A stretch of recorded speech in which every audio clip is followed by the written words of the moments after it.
sur une éventuelle taxe sur les super profits. On voit que plusieurs groupes, la NUPES, mais le RN, sont favorables à une taxe sur les super profits et que la plupart des députés LR et de la majorité n'en veulent pas. Vous voyez qu'il ça peut faire une majorité, ça. Mais il y a deux entreprises qui sont visées par ceux qui veulent une taxe sur les super profits. Particulièrement deux. Total, notamment pour ses activités de raffinage. Il y a par exemple une raffinerie dans les Bouches-du-Rhône. Et la CMA-CGM, qui est le troisième armateur mondial, qui est basé à Marseille. Et qui, d'une certaine manière, a grossé ses profits parce que le prix des conteneurs a augmenté depuis 1 an et demi.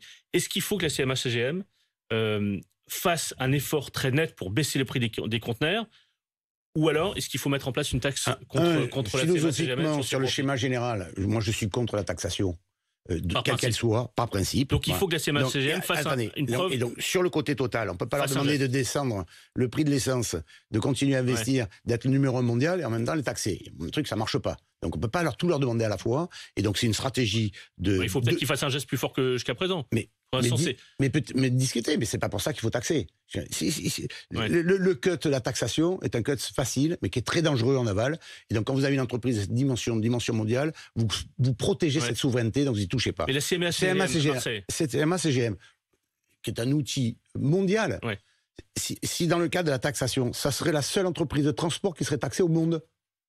La seule transport au monde, c'est-à-dire tous ses concurrents dans le cadre des armateurs ne sont pas taxés, aucun d'entre eux. Donc il faut qu'elle fasse un geste pour faire baisser le prix des conteneurs. Mais M. Saadé, qui est un Marseillais, qui aime son pays, qui est basé ici, ses bateaux sont français, il est à disposition du gouvernement pour discuter de telle ou telle chose.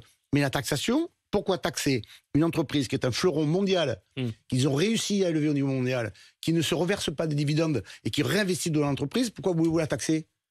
Pourquoi voulez-vous la taxer?